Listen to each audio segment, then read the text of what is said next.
Good afternoon, everyone. Thanks for stopping back by another episode of Jesse's Occupational Awareness Show. We're going to go ahead and jump right into the content today, not waste any time. Today, we're going to be talking about the most used tool that I had at my time with TDCJ, my friend, the handcuff, also known as hand restraint, hand irons, cuffs, bitch tool. Sorry, had to say that. One of the terms that offenders would use when we had to use it. Those of you that are looking into getting into this career and getting assigned to a unit that has segregation, you will be using hand restraints all the time. Now, I'm not going to make this video a training video on it. I'm going to discuss the hand restraints and talk about my experience with them, with what I was assigned to. You first get exposed to the hand restraints in the academy. Now, as opposed to my last video with the pepper spray, I'm sure that there's a far number of individuals that have experience with handcuffs. They're easier to buy. You can buy novelty ones. They have many more uses outside of law enforcement, corrections. Mine's out of the gutter. Whatever goes on in your private house, it is what it is. So a lot of people have a lot more exposure to them, but they have a very specific purpose, especially within the walls of TDCJ, and especially where I worked at in segregation. Officers were affectionately called by inmates boss, boss man, officer, Mr. Carter, or a plethora of many other unprofessional terms. Typically, boss. To hear that was a little bit of a term of respect from inmate to officer. Stems from many years way back into the penitentiary system. So I always referred to myself as a seg boss. As a seg boss, I used hand restraints all freaking day. It was just, using hand restraints in segregation is as common as breathing air. To move offenders out of their cells in segregation, which you do all day as a seg boss, they have to be restrained. And the number one tool that you use for that is your hand restraints. So, what are handcuffs? Let's go over some basic nomenclature with it. These are made of metal, of course. Now, there are novelty ones. You can get them from novelty stores. I remember one was called Spencer's. Another one, Hot Topic. There are plastic ones that they sell at dollar stores that kids can play with, adults can use as well. Their main basic feature is to keep the hands isolated and to restrict the freedom of movement. Now, there are all different brands of hand restraints. This particular brand is a Smith & Wesson brand. They're manufactured by Peerless, Safariland, Smith & Wesson, Law Pro, just about any kind of company that manufactures anything for the law enforcement or the corrections profession is going to manufacture hand restraints. So let's discuss them. Let's go over some of the nomenclature here. These are the chain swivel, okay? You'll notice that both of them will spin 360 degrees. They have a little bit of flex, a little bit of give. There are two chains that hold them together in the center. You've got the faceplate here with the keyhole. Key goes inside. Single bell, double bell.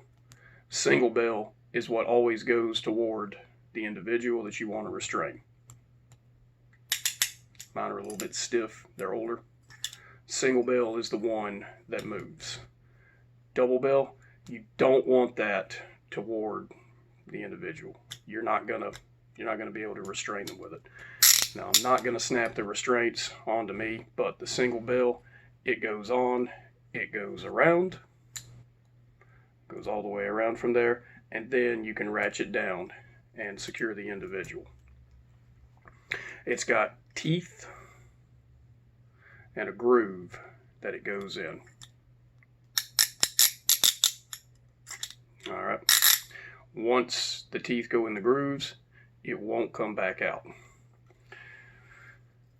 You have your key. Try to hold that where y'all can see it as good as you can. The key goes inside the faceplate, turns, and then you have freedom of movement of the bell. All right. One of the features that it does have, some restraints are going to have different ones. Some are going to have an opening right here. This particular, if you can see this little indentation right here, there's a point, a divot, whatever you want to call it.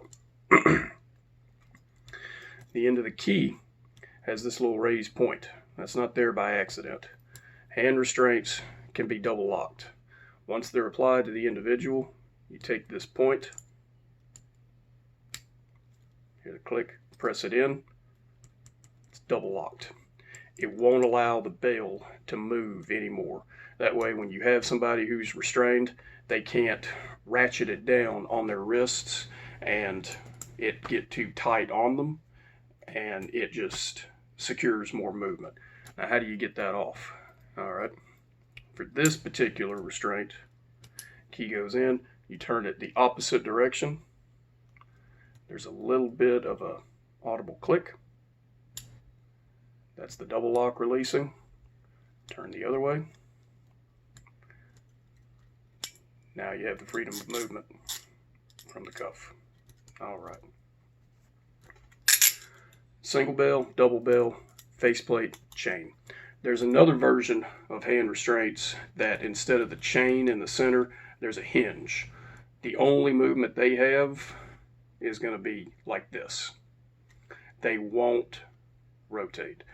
Benefit to those, more secure on the individual that you're moving around. Downfall, they have less freedom of movement, more chance to injure themselves. Once hand restraints are applied to an individual, the individual that applied the hand restraints, this goes for pretty much every law enforcement agency and any Department of Corrections. Once the hand restraints are applied, you are responsible for that individual that the hand restraints are applied. If they injure themselves or some kind of injury occurs, the person who applied the hand restraints is responsible for that individual. We're not going to get into that. That's just the way it is. So, why were hand restraints the most number one tool that I had to use in TDCJ? Sorry, they were sliding off my leg. Offenders that are assigned to segregation, they stay in their cells all day. You'll hear the thing, 23 hours in the cell, 1 hour outside. No, that's not accurate to the T. These individuals were afforded to go to the day room and to the shower every day. One of the first things that you would do once you took on shift at segregation, you had a paper. It was a stack of paper, and it was stapled, and you could flip through it, like a stack of papers that are stapled. We called it the board. It had every offender from cell 1 all the way to 84, their name, information about them. You would go by each cell, first thing, bang on the door, wake them up. You go in the rec, you go in the shower. Yeah, man. All right. Put a check mark on his name. Go to the next cell. Hey, you go in the rec, you go in the shower? Nah, I ain't going that. Yada yada from there. Put an X on that individual. Next cell you go to?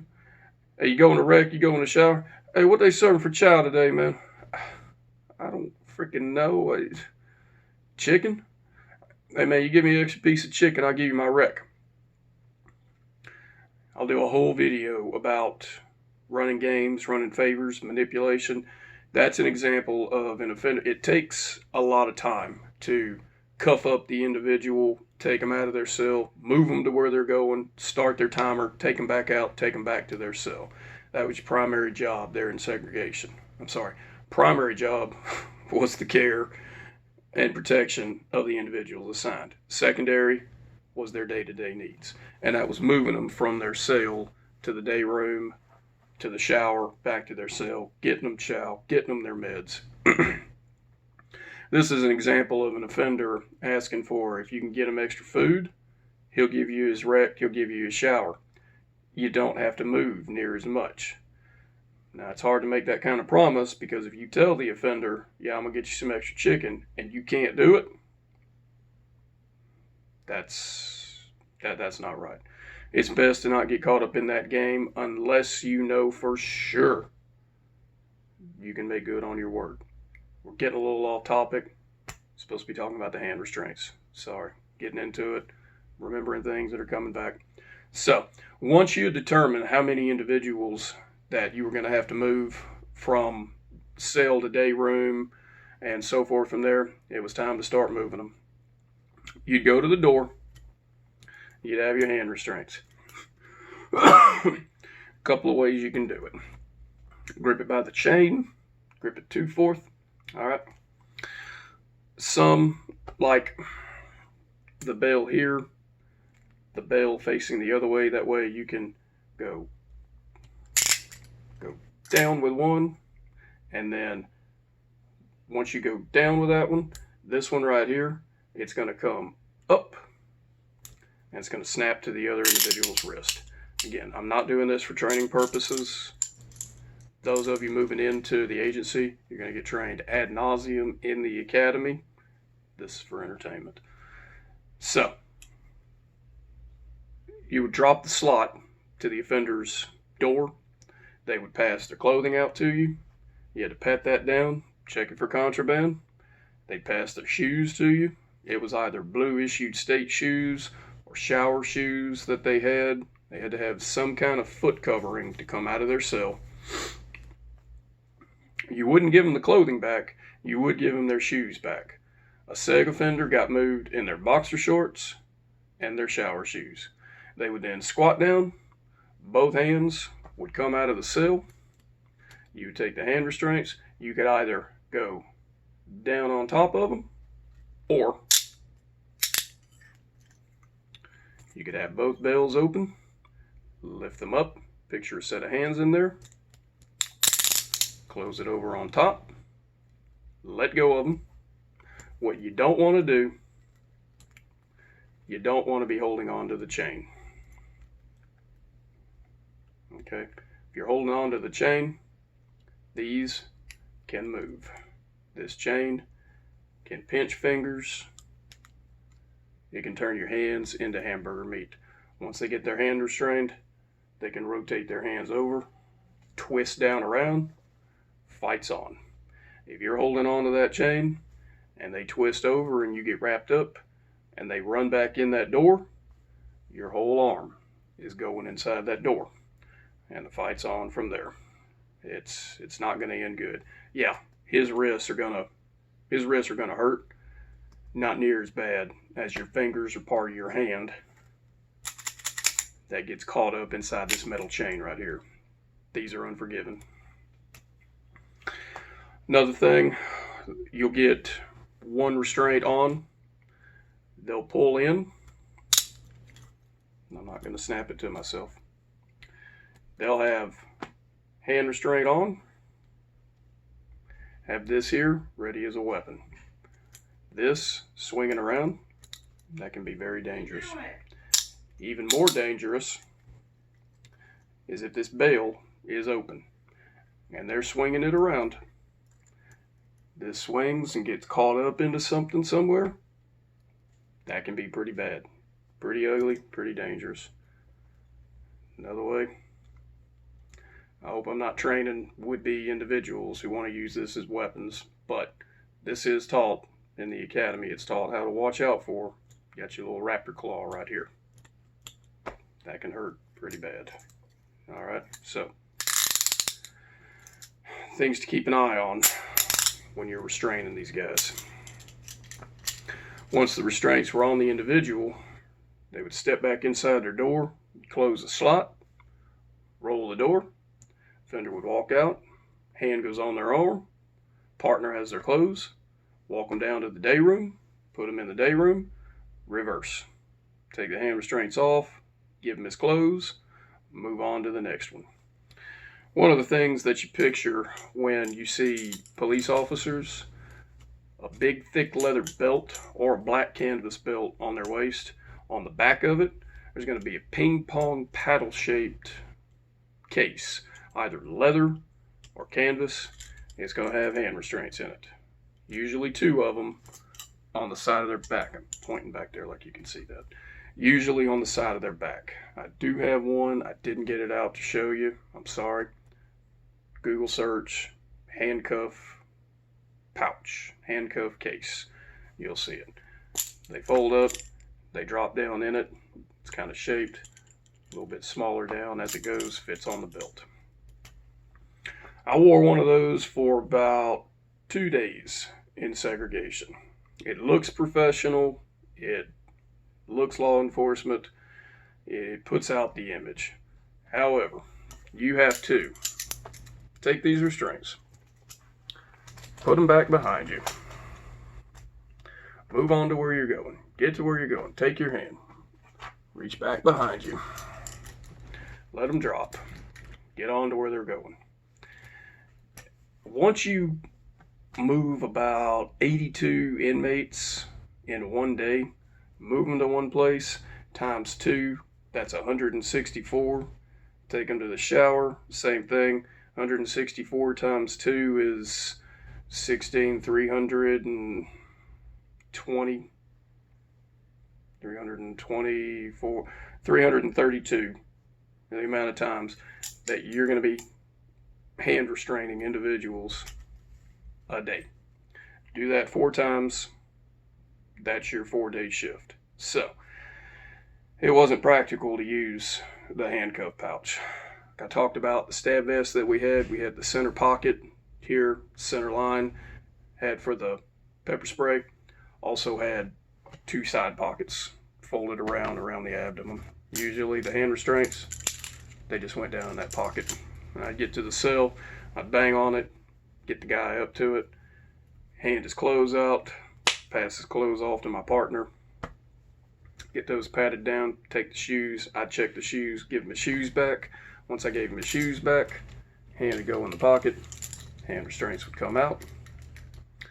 He'd put his hands out. I'd have them staged and ready. They'd come on around. Time for him to get moving. Key was also in that pocket as well. Get to where we're going, release them, go from there, secure that key. Don't keep the key in your hand. Do not lose that key. One of the things offenders love to do, they love to try to get a hold of that key. If they did, unit shut down. Lock it down, got to reacquire that key. They had a number stamped on them, building location that they came from, had to be accounted for. Every time it was passed out, every time you went off shift, it had to be turned in, it had to be signed in and checked off. Back behind me, in the control center there at Segregation, it was a pegboard. And the restraints would be hanging on it, and it would say A1 for A-pod. Key would be hanging on its little ring there underneath it. They had to be accounted for every single day. One of the things that we did in the academy, the very first day, after we had walked in, they took roll call. They told us all to empty our pockets. Whatever was in our pockets, take it out, put it on the table.